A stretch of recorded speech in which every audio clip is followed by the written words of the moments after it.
Okay, be honest. Have you ever sat in a meeting that just drones on and on, knowing it could have been an email? Or maybe you've watched a super simple decision get completely tangled up in endless debate and red tape? We've all been there, right? You can just feel the productivity draining from the room. But what if I told you that those frustrations, those little moments of workplace madness, weren't just accidents? What if they were actually a strategy? Just take a look at this list for a second. Insisting everything has to go through proper channels, you know the type. Or someone making these long, rambling speeches with weird personal stories, referring everything to a committee, arguing about the precise wording of some memo nobody's going to read anyway. And my personal favorite, bringing up totally irrelevant stuff as often as possible. Does any of this ring a bell? Yeah, you're probably nodding along, maybe picturing that one meeting from last week. It honestly reads like a perfect checklist for a dysfunctional day at any modern company. But here's the twist. That's not what this is. That's right. Every single one of those frustrating behaviors, they're pulled directly from a declassified spy manual written during World War II. Its entire purpose was to teach ordinary citizens how to destabilize and destroy enemy organizations from the inside. And here it is, the source itself, the simple Sabotage Field Manual, issued way back in 1944 by William J. Donovan. Now, this guy was the director of the Office of Strategic Services, the OSS, and if that name doesn't ring a bell, think of it as the wartime parent of today's CIA. So this wasn't some think piece. This was official, honest-to-goodness training doctrine for turning regular people in enemy territory into saboteurs. The manual called this simple sabotage, and the concept is just brilliant in its simplicity. It's not about James Bond with fancy gadgets or planting massive bombs. Nope, this is all about empowering average people, the factory worker, the office clerk, the train conductor, to disrupt the enemy war machine with tiny, everyday actions that were incredibly hard to trace and carried almost no personal risk. And this comparison really drives the point home. When we hear sabotage, we think of trained spies with specialized tools and complex plans. But the OSS was playing a different game. They focused on spontaneous acts, things you could do on the fly, performed by regular citizens using stuff they already had. The goal wasn't one big explosion, it was death by 1,000 paper cuts. So, the manual really breaks this down into two main battlefronts. First, you've got the stuff you'd expect. Physical destruction, breaking tools, damaging equipment. But then there's the second front, and this is where it gets really interesting. The manual calls it the human element, basically weaponizing bad behavior and bureaucracy to make an organization eat itself from the inside out. Let's start with that second front, because honestly, it's the part that feels like it was written yesterday. This is all about weaponizing bureaucracy, and it's a playbook for causing chaos without a single physical tool. I mean, look at this. This is a direct quote. Refer all matters to committees for further study. And I love the specifics. Make the committees as large as possible, never less than 5. Why? Well, because a 5-person committee struggles to make a decision. A 10-person committee? It's basically a black hole where action goes to die. This one is just psychologically brilliant.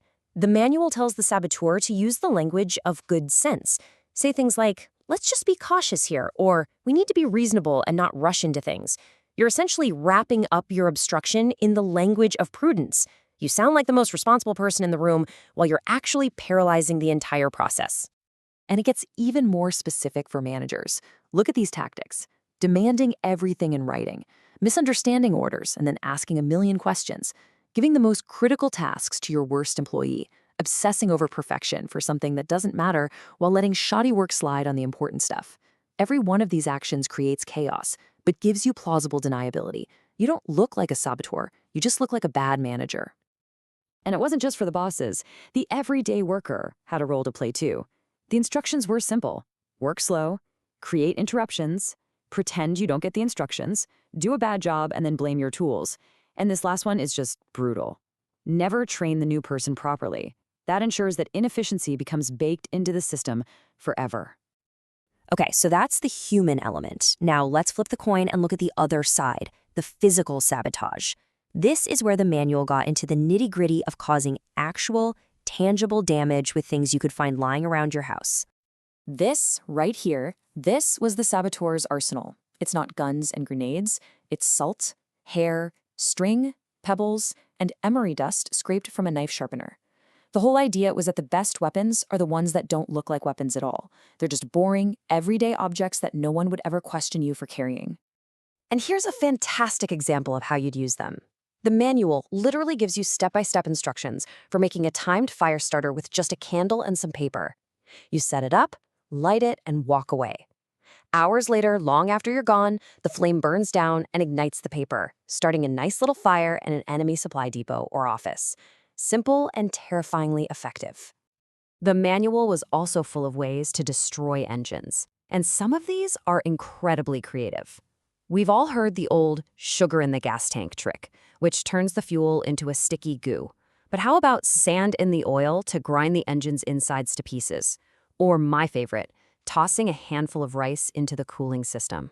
The rice absorbs the water, swells up, and completely chokes the engine until it overheats and dies. And it was just full of these clever little acts of mayhem. You could switch road signs to send enemy convoys the wrong way, cause chaos on a train by issuing 2 tickets for the same seat. And this one is wild. You take a sponge, let it dry out until it's a hard little lump, and drop it in a toilet. Later, it slowly absorbs water, expands, and clogs the whole system up. It's simple, it's annoying, and it works.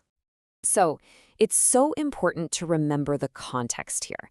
This wasn't a corporate self-help book. This was a weapon, a document designed by a government intelligence agency for one reason: to disrupt and destabilize enemy nations during a world war.